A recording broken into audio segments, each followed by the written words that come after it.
Buenos días, tardes y noches.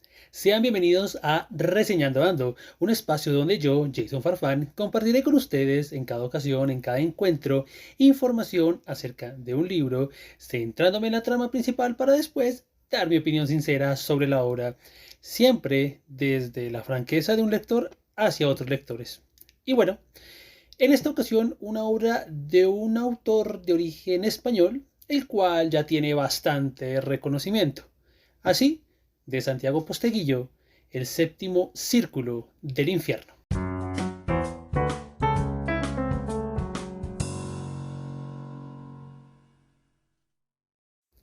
Santiago Posteguillo Gómez es actualmente uno de los escritores más famosos de la lengua española.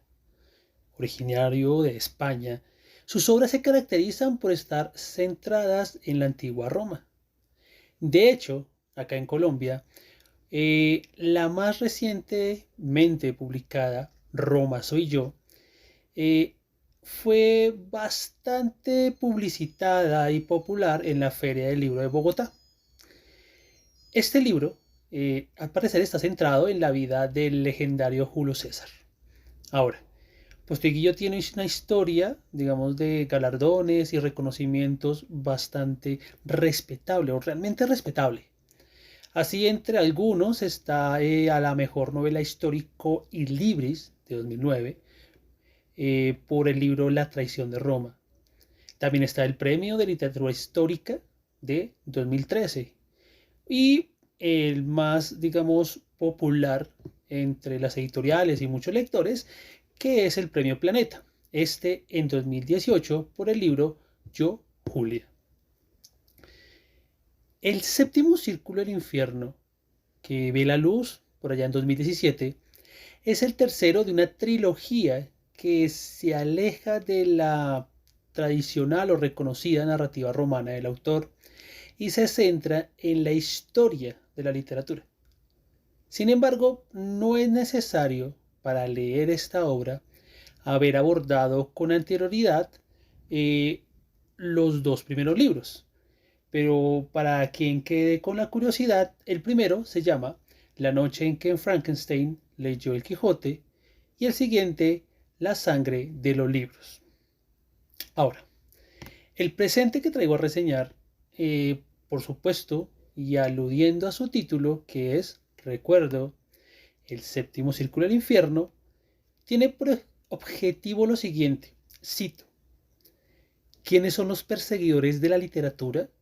Muchos y variados, pero todos con el denominador común de la intolerancia. Maestros, como decía, en construir infiernos humanos, a saber, prohibiciones, censuras, guerras, cárceles, violencia de género y campos de exterminio. Entonces, lo que tenemos en las manos es una obra sobre la historia de la literatura, como dije anteriormente, la cual tiene como columna vertebral y eje transversal el sufrimiento de los autores por una razón u otra y que vieron sus obras en medio de las peores circunstancias posibles. Ahora bien, esta obra no es un bloque capitulado de una sola historia en sí misma, ¿no? No es algo novelado, al menos no como totalidad. Podemos entenderla como una especie de estado del arte. Para el que no esté relacionado con esta expresión, se puede entender el estado del arte como el repaso de un conocimiento a partir de referencias tanto antiguas o referencias relevantes y por supuesto actuales. A ver, puede sonar un poco complicado, pero es muy sencillo. Por ejemplo, si yo quisiera hablar, no sé, a ver, del concepto de amor en los libros de Gabriel García Márquez, tendría que investigar no solo en las novelas, en las 10 novelas de Gabriel García Márquez, sino lo que han dicho sobre el amor y ese concepto de amor en esas obras. También como artículos de revistas técnico-científicas o bueno, literarias, investigaciones que aparecen sobre el concepto de amor en otros libros, etcétera. Y todo eso se deja como un registro. En este caso, tenemos un libro donde cada capítulo es una anécdota sobre cómo el infierno se hace presente a los libros. cómo se manifiesta, cómo se vive. Eso sí, con un pequeño detalle adicional. El subtítulo del texto es Escritores malditos, escritoras olvidadas. Y esto hay que tenerlo muy en cuenta de principio a fin. Ahora, para reseñar este libro me veo la necesidad de solo nombrar un par de apartados, pues por su composición podría extenderme de manera innecesaria. O sea, puedo pasar muchísimo tiempo aquí a hablar y hablar sobre cada uno de los autores, escritores y acerca de cómo vivieron. Entonces, bueno, ¿acaso de esto se podría hacer un breve comentario, en pocas palabras, de cada capítulo? Eso es injustificable. Y más si quiero invitar a leerlos, quiero dejarlos como picados. Entonces ya sabrán que no tengo una perspectiva netamente negativa de esta obra. Pero bueno, a ver. De entrada quisiera hablar del primer apartado, que tiene por título La décima musa.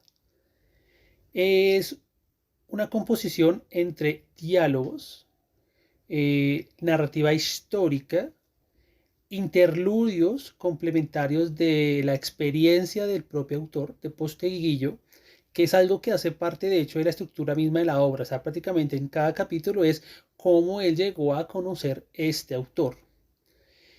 Y en este, la décima musa, el personaje principal es Safo de Lesbos. ¿No le suena? Bueno, recordemos que estamos hablando de escritores malditos y escritoras olvidadas.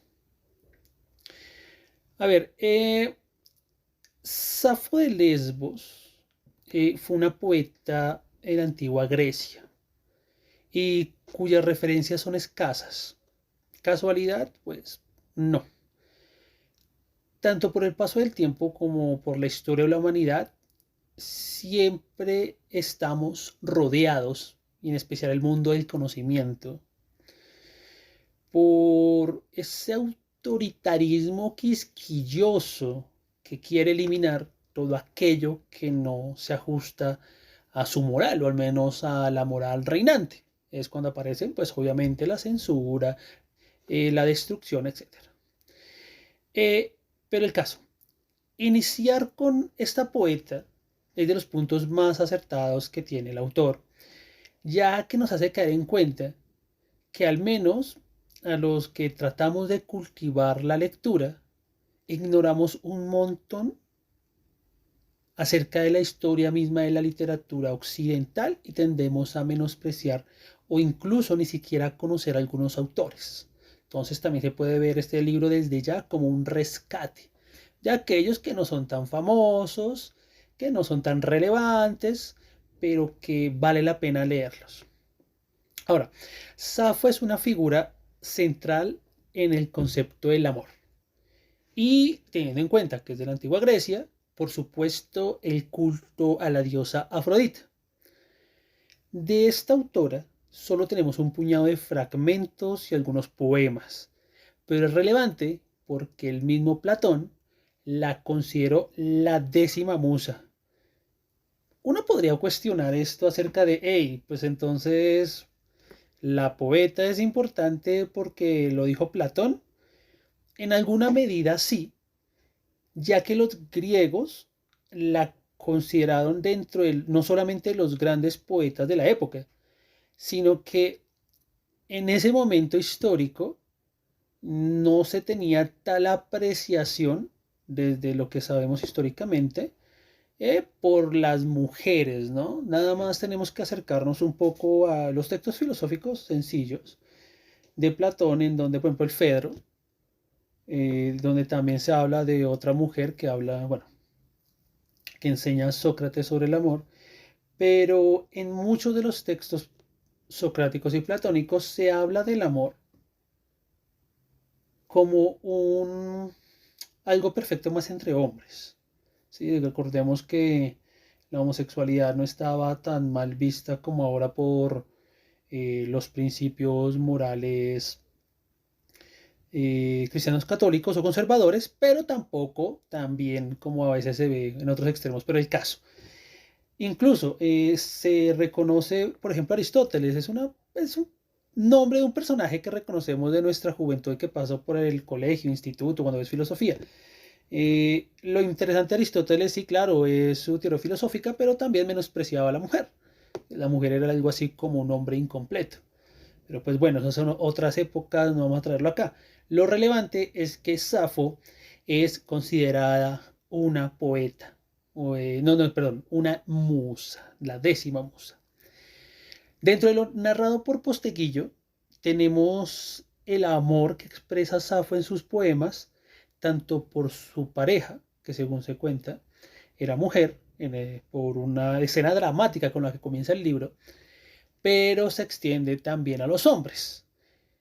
Y aún lo más importante es la dificultad para que sus textos llegaran a nuestros días. Es decir, ya de entrada, solamente esta parte toca diferentes puntos interesantes acerca o aspectos interesantes de una autora que no se conoce, y de hecho yo me siento un poco culpable, ya que pues por mi profesión pues, tengo que relacionarme un poco con la literatura antigua y no tenía conocimiento de esta autora. Entonces también queda pendiente, aunque eso sí, yo para leer poesía soy bastante malo.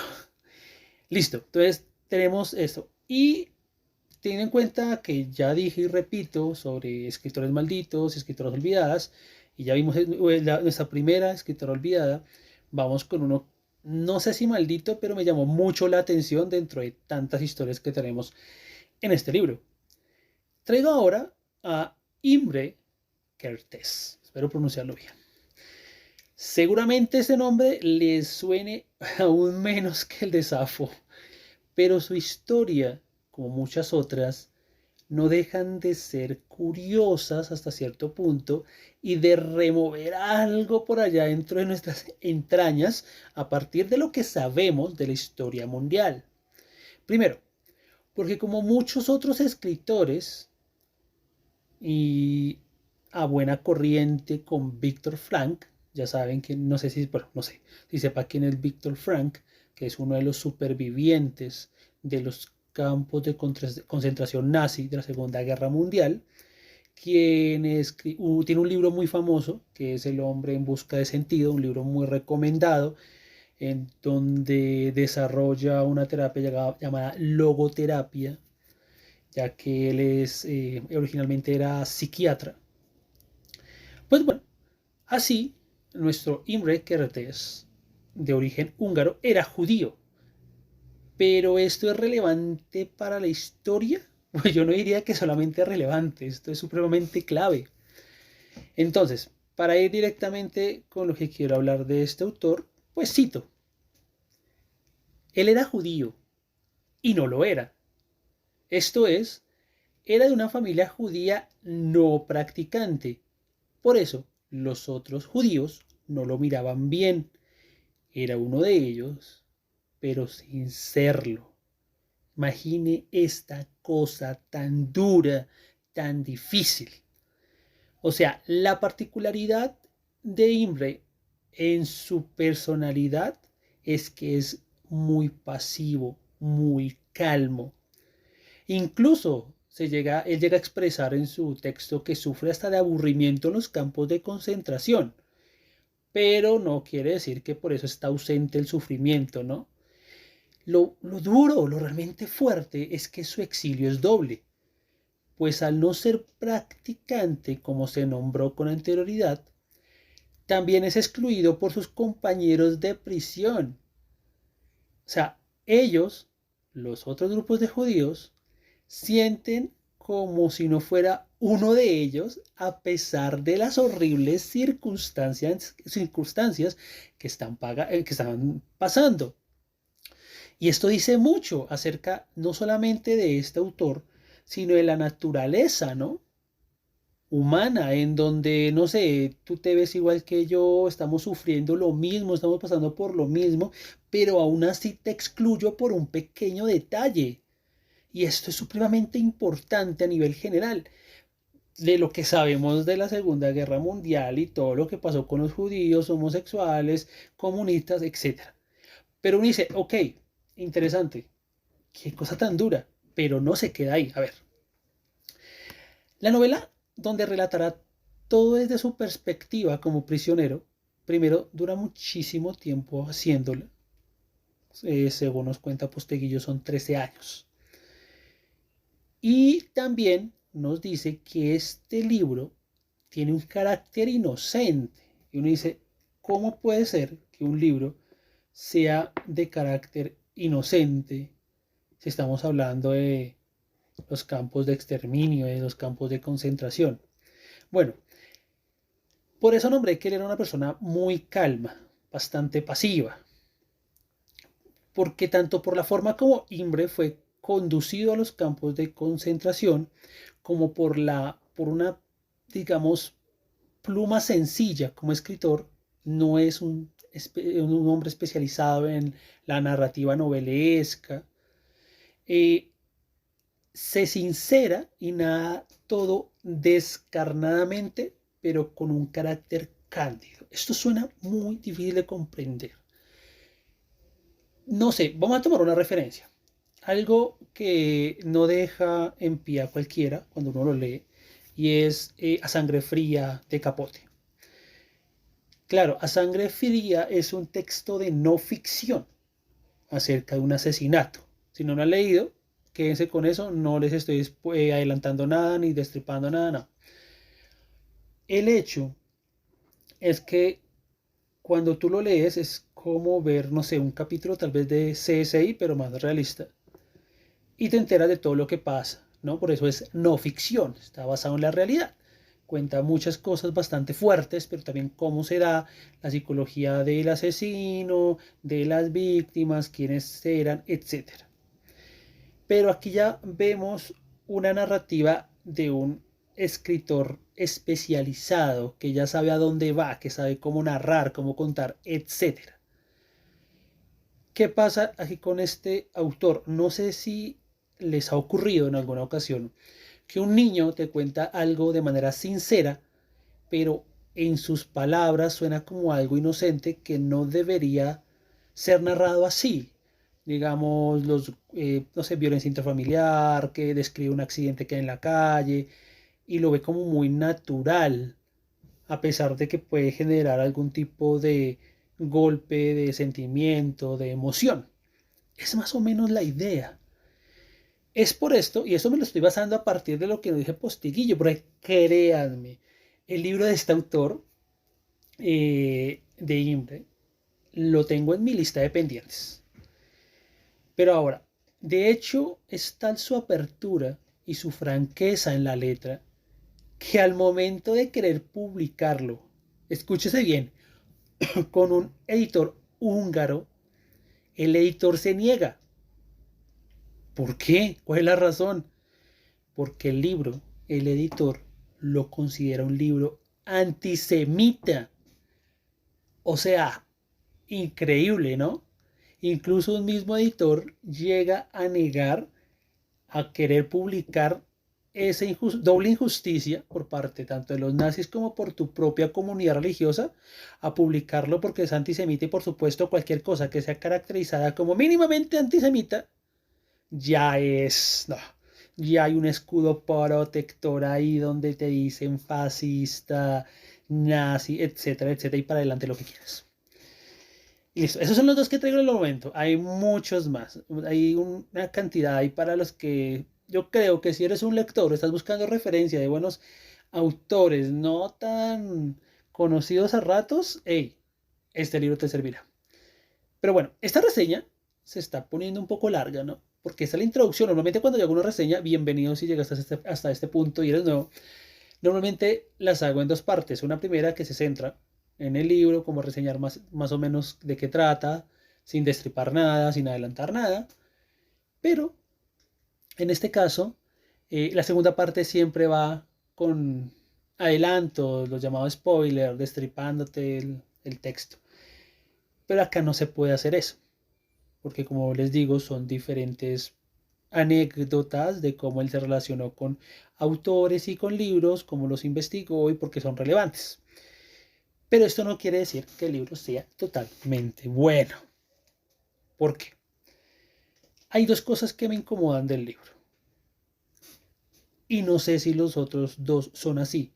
Según mis compañeros de lectura conjunta, no son así, no son de esta manera. En lo que primero quiero decir es que parece que hay algunas narrativas que se sienten un poco forzadas. Y sé por qué forzadas. Digamos, estas dos son de las que más me han gustado. Pero hay dos autores que aparecen en este libro y aparecen como la parte de relleno, como para darle más páginas. Porque según lo que se nos narra, no pasaron dos infiernos y peor aún, no son autoras, porque pues son autores hombres y aparte no poco desconocidos. Tenemos por un lado Shakespeare y tenemos por otro lado Gabriel García Márquez, o sea, no son para nada desconocidos. Esto simplemente fue como meter un poco más de texto ahí porque no tenía dónde más y ya se acabó. Y se siente así de forzado. ¿Por qué? El de Gabriel García Márquez es una anécdota acerca de su libro, 100 años de soledad.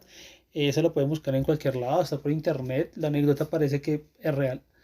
Acerca de cómo él estando en México tuvo que enviar el libro hasta la Argentina pues para que sea publicado y tuvo algún problema al principio, pues igual tener en cuenta que García Márquez no tenía plata, estaba endeudado, la esposa era la que lo mantenía a él y a los hijos, porque él tenía esa propuesta y esa seguridad de que iba a terminar su magna obra.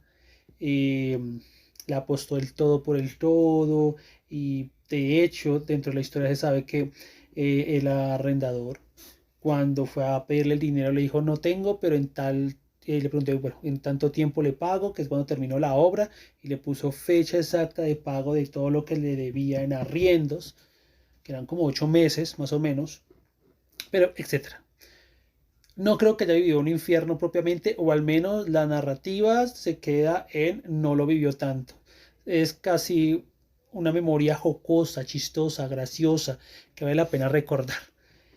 La otra, centrada en Shakespeare, vuelve y juega, no es un autor reconocido, ni siquiera tiene que ver con con el autor en sí mismo, eso es lo que da rabia, sino con el lenguaje con el cual se leía Shakespeare y cuál era el sentido real de algunas bromas, de cómo se entiende Shakespeare a veces tan enaltecido que si bien es o fue un escritor, dramaturgo excelente, legendario, pues también lo hemos entendido en un sentido demasiado ejemplificador, cuando él hacía también bromas burdas, groseras, para la gente, etcétera.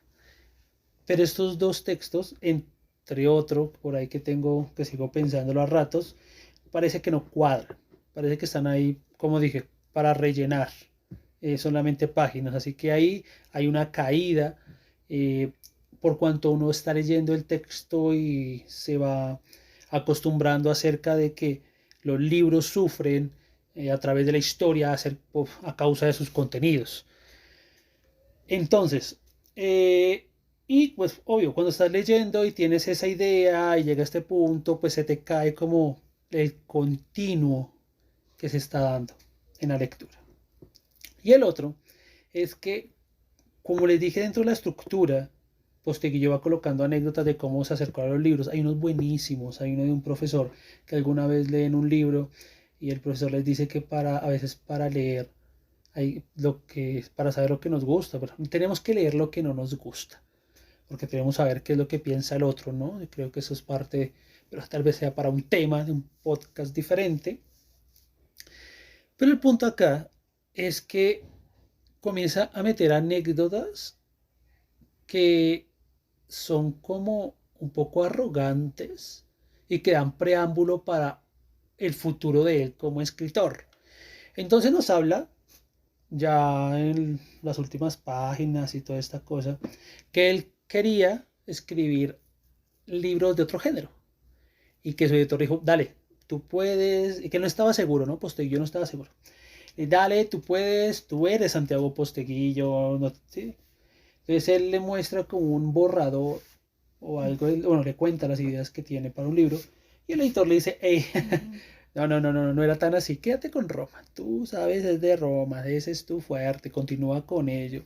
Y nos deja ahí, dice, bueno, la anécdota está bien, qué chévere, pero nos deja ahí como, pues a futuro, tal vez explore otras cosas. Entonces ya prepara a los lectores, eh, tal vez para lo que venga a escribir después, pero me parece un poco descarado.